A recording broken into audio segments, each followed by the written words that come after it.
رب العالمين محمد وعلى آله وأصحابه ومن هدى بهديه إلى يوم الدين. قال الله تبارك وتعالى في كتابه المجيد والفرقان الحميد: فأعوذ بالله من الشيطان الرجيم بسم الله الرحمن الرحيم. يا أيها الناس اتقوا ربكم الذي خلقكم من نفس واحدة وخلق منها زوجها وبث منهما رجالا كثيرا ونساء واتقوا الله الذي تساءلون به والأرحام إن الله كان عليكم رقيبا. وقال النبي صلى الله عليه وسلم: أفضل النكاح أيسرها مؤونة، أو كما قال صلى الله عليه وسلم. برادران اسلام اور اس ادارے کے ذمہ دار UK سے تشریف لانے والے حضرت مولانا مفتی محمد صالح صاحب اور ان کے رفقا اور ملک کے دیگر علاقوں سے آنے والے مہمانان اعزام، ہم سب سے پہلے رب کریم کا شکر ادا کرتے ہیں کہ اللہ رب العزت نے ہمیں ایک عظیم نسبت پر یہاں پر جمع ہونے کی توفیق مرحمت فرمائی. نسبت نہیں بلکہ بہت ساری نسبتوں پر جمع ہونے کی توفیق مرحمت فرمائی. ایک طرف کچھ بچوں نے قرآن کریم کا حفظ مکمل کیا، دوسری جانب کچھ طلبہ وہ ہیں جنہوں نے فضیلت مکمل کیا اور بخاری کی آخری حدیث پڑھ کر گویا کہ علم حدیث کی سند حاصل کی. تیسری جانب بعض طلبہ وہ ہیں جنہوں نے باب بدء الوحی سے بخاری کا آغاز کیا، اور چوتھی جانب ہمارے درمیان موجود یہ 100 دلہے جو اپنی دلہن کے منتظر ہیں.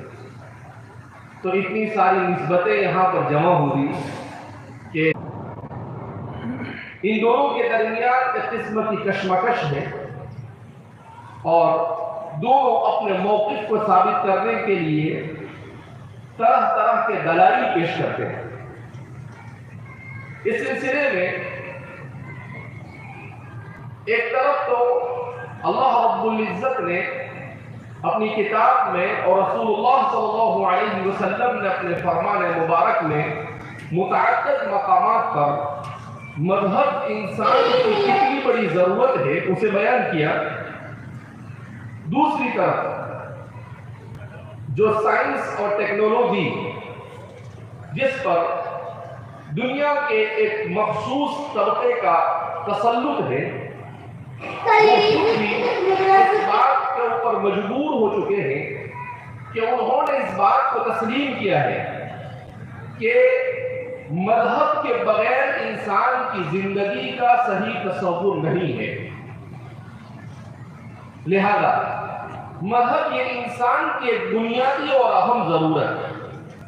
کیوں مذہب انسان کی بنیادی ضرورت؟ مذہب اس لیے انسان کی بنیادی ضرورت ہے کہ اللہ رب العزت نے انسان کو پیدا کیا، کائنات کے ذرے ذرے کو پیدا کیا، اور اس کائنات کا انسان کو سردار بنایا. انسان کو اللہ نے عقل وافر عطا کی، اللہ نے انسان کو علم عطا کیا، مگر ان تمام چیزوں کے باوجود اللہ رب العزت نے انسان کو لمٹ میں رکھا، ایک حد تک محدود کیا، جس میں بہت ساری حکمتیں ہیں. اب انسان کو اس چیز کا اللہ نے مکلف کیا کہ وہ اس دنیا میں اس طرح سے زندگی گزارے کہ اس کی زندگی خود اس کے اپنے لیے بھی باعث راحت اور سکون ہو، اس کے ساتھ رہنے والے انسانوں کے لیے بھی یہ امن اور اطمینان کا باعث ہو، بلکہ دنیا میں بسنے والی پوری اللہ کی مخلوق کے لیے وہ باعث رحمت بنے. اور انسان کو اس پہلو سے مکمل رہنمائی اسی وقت مل سکتی ہے جبکہ اس کا خالق اور مالک اس کی رہنمائی کرے۔ تو نبی کریم صلی اللہ علیہ وسلم کو جو دین لے کر بھیجا گیا وہ دین ایسا ہے جس دین نے زندگی کے ہر موڑ پر انسان کی رہنمائی کی، چاہے انسان کا اخلاقی مسئلہ ہو، چاہے انسان کا اجتماعی مسئلہ ہو، چاہے انسان کا انفرادی مسئلہ ہو، ہر مسئلے اور انسان کے ہر ایشو اور انسان کے ہر مشکل اور ہر قسم کے پریشانیوں کا صحیح حل اگر کسی نے بیان کیا ہے تو خود خالق و مالک نے اپنی شریعت میں بیان کیا ہے۔ جیسے ہم آج جمع ہوئے ہیں، ابھی 100 نکاح ہونے جا رہے ہیں، تو اس مناسبت سے عام طور پر قرآن کریم کی 3 آیتیں پڑھی جاتی ہیں، مگر ہمارے یہاں پر ایک ماحول ایسا ہو چکا ہے کہ لوگوں کو قرآن سے مناسبت نہیں رہی، قرآن کریم کے ساتھ وہ الفت محبت نہیں رہی، اس کی عظمت نہیں رہی، تو ہم اس کو ایسے ہی سن لیتے ہیں جیسے کوئی منتر پڑھنے والا منتر پڑھتا ہے، نہ اسے سمجھ میں آتا ہے اور نہ سننے والے کو سمجھ میں آتا ہے۔ میں عام طور پر جب نکاح کی مجلس میں جاتا ہوں تو انہی آیتوں کو سمجھانے کی کوشش کرتا ہوں۔ مختصراً جس آیت کریمہ کو میں نے پڑھا میں اسی آیت کو سمجھانے کی کوشش کروں گا تاکہ خطبے میں پڑھی جانے والی یہ آیت ہمیں کیا اور کیا نصیحت دیتی ہے، کن حقائق کی طرف اشارہ کرتی ہے، اور جب بھی خطبے میں ان آیتوں کو پڑھیں اس کا استحضار ہو سکے۔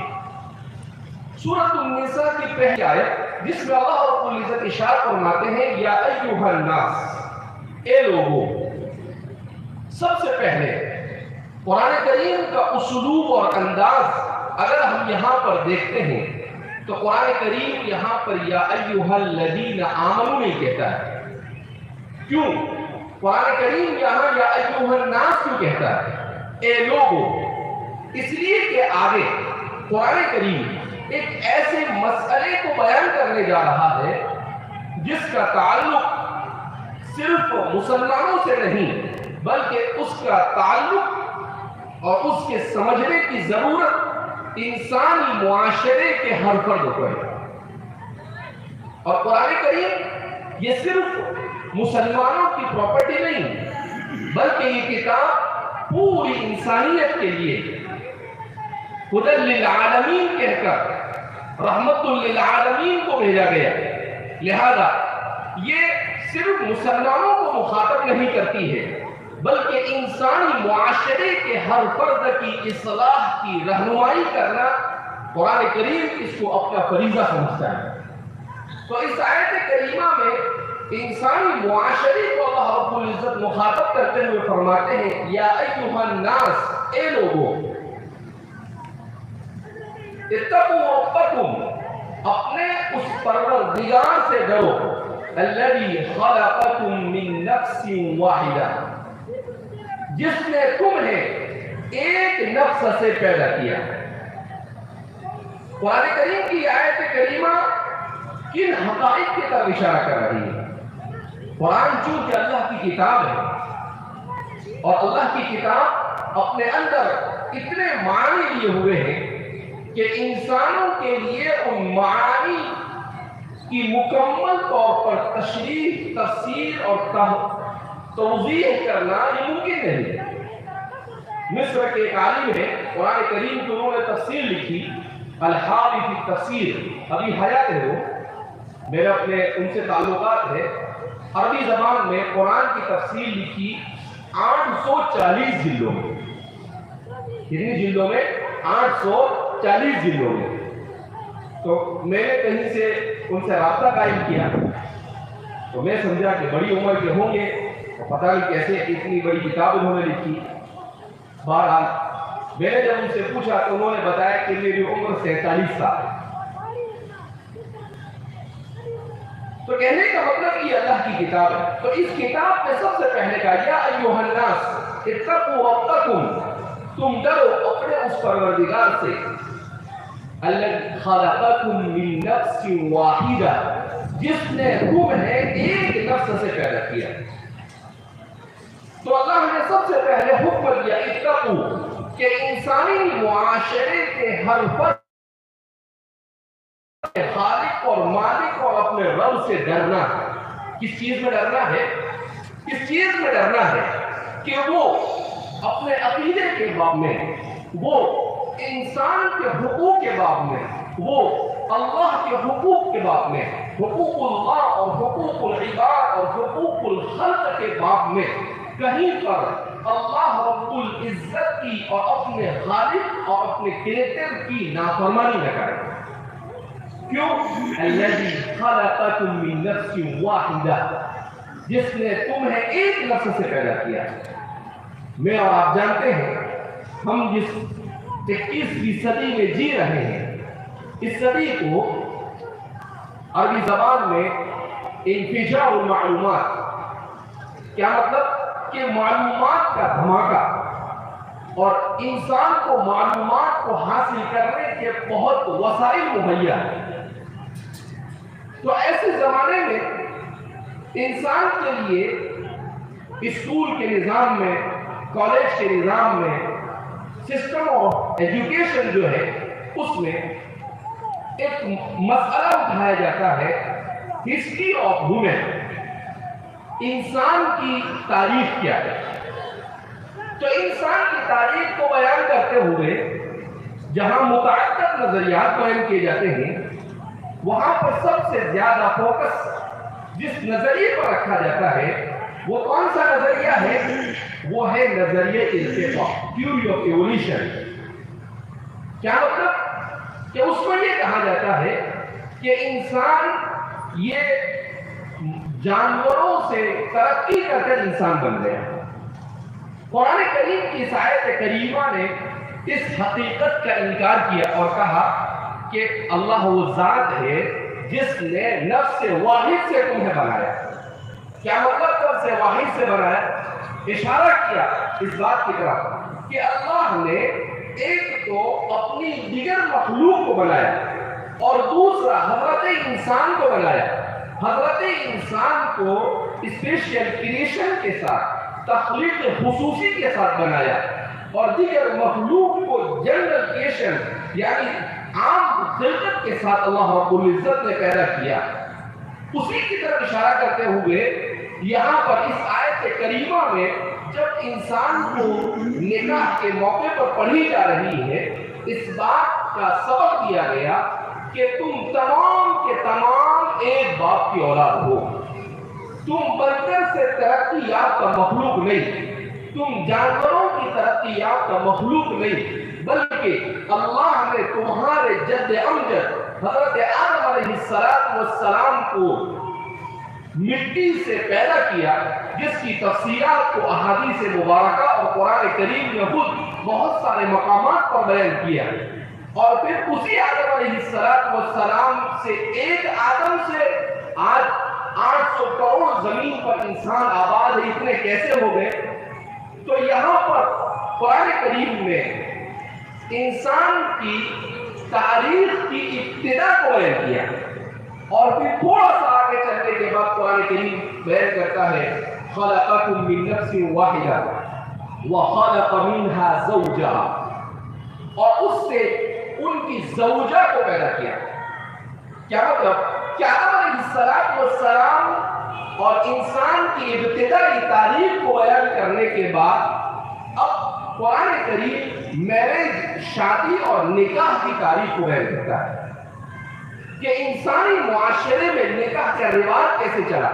تو کہا کہ اللہ رب العزت نے حضرت آدم علیہ السلام کے اندر جب محسوس کیا کہ انہیں اپنے رفیق حیات کی ضرورت ہے، تو کہا خلق منها زوجها، اللہ نے اسی سے اس کی زوجہ کو پیدا کیا۔ اسی لیے مسلم شریف کی روایت میں ہے کہ حضرت آدم علیہ السلام کی دائیں پسلی سے اللہ رب العزت نے حضرت حوا علیہ السلام کو پیدا کیا۔ ہمارے بعض مفسرین نے اس کو اس کا انکار کرنے کی کوشش کی کہ آخر کیسے پیدا ہو سکتے ہیں پسلی سے، مگر حقیقت یہ ہے کہ وما ذلک علی اللہ بعزیز، اللہ پر کوئی چیز بھاری نہیں۔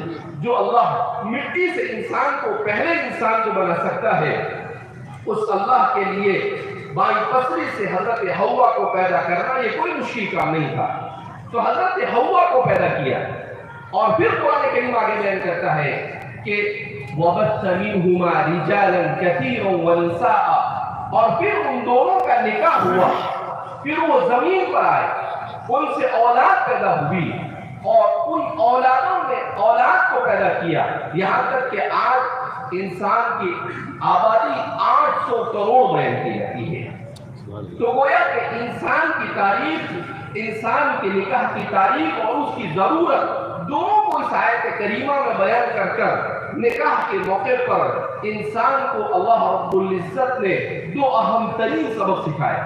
وَبَثَّ مِنْهُمَا، اس سے سب سے اہم سبق جو ملتا ہے دونوں کو ملانے کے بعد وہ یہ کہ سارے انسانوں کو یہ سمجھنا چاہیے کہ وہ سب ایک باپ کی اور ایک ماں کی اولاد ہے، ایک ہی ماں باپ کی اولاد ہے۔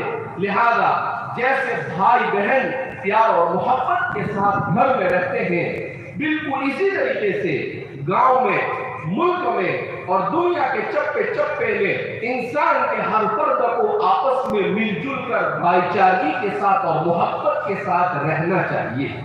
یہ درس دیا جا رہا ہے، کیونکہ انسان کے پاس کبھی مال آ جاتا ہے، انسان کے پاس کبھی عزت آ جاتی ہے، انسان کے پاس کبھی پاور آ جاتا ہے، تو انسان یہ اپنی حیثیت اور اپنے مقام کو بھول جاتا ہے اور دوسرے انسان پر ظلم کرنا شروع کر دیتا ہے۔ تو قرآن کریم نے اسی نے بیان کیا وَبَثَّ مِنْهُمَا رِجَالًا كَثِيرًا وَنِسَاءً وَاتَّقُوا اللَّهَ الَّذِي تَسَاءَلُونَ بِهِ وَالْأَرْحَامَ، اور ڈرو اس رشتے سے جس کے واسطے سے تم اللہ سے سوال کرتے ہو، یعنی صلہ رحمی کا حکم دیا۔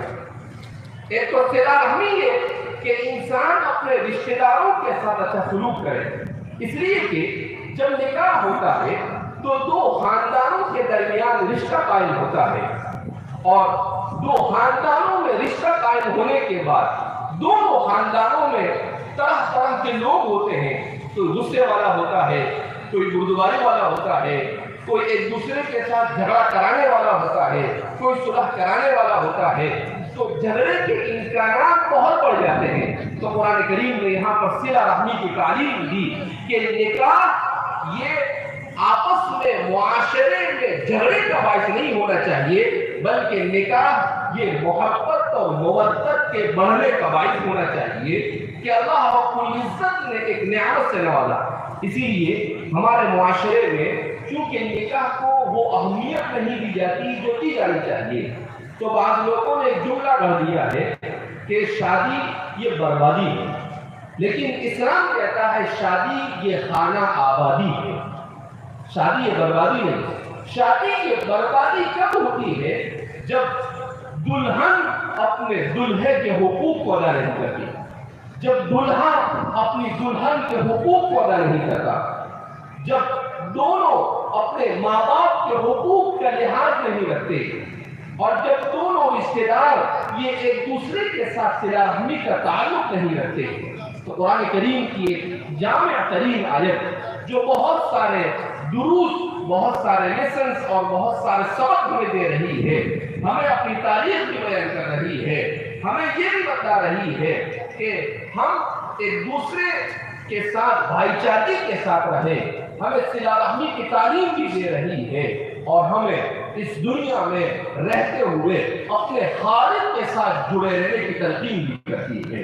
تو اس لیے ضرورت اس بات کی ہے کہ ہم جس معاشرے میں جی رہے ہیں، اس معاشرے میں امن و امان کو قائم کیا جائے، اور امن و امان یہ اسی وقت قائم ہو سکتا ہے جب ہم ایک دوسرے کے درد کو محسوس کریں، اور ایک دوسرے کے درد کو اسی وقت ہم محسوس کر سکتے ہیں جب ایک دوسرے کے ساتھ محبت کریں گے۔ ظاہر سی بات ہے اگر انسان کے پاس عقل ہے تو وہ سوچے کہ میں اگر کسی کو تکلیف پہنچاؤں گا تو مجھے کیا ملے گا، اگر آپ نے کسی کو برا لفظ کہہ دیا، گالی دے دی، تو اسے تو تکلیف ہوئی، مگر آپ کو کیا ملا؟ کچھ نہیں ملا۔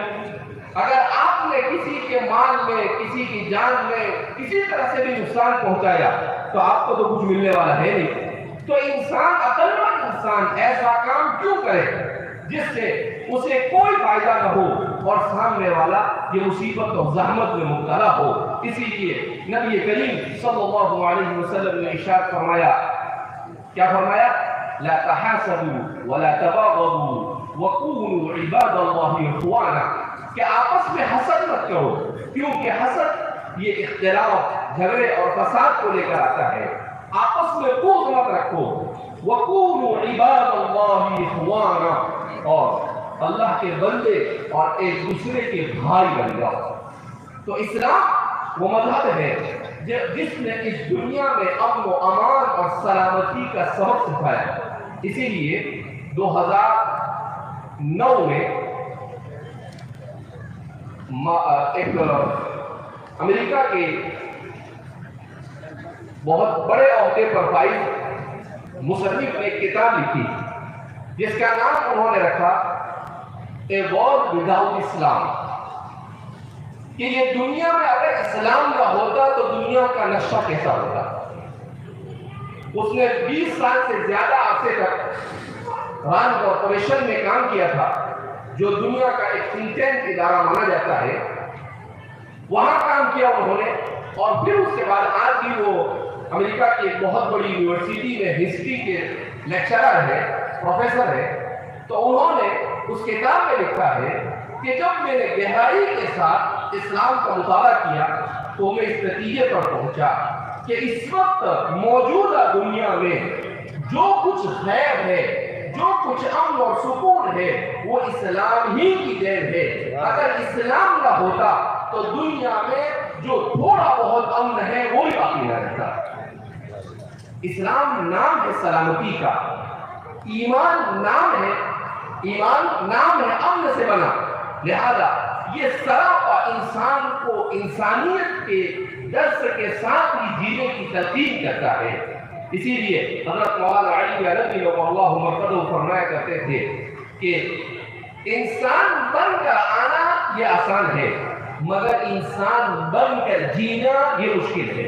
اسی وقت انسان بن کر جیتا ہے جب اس کے اندر انسانیت کا درد ہو۔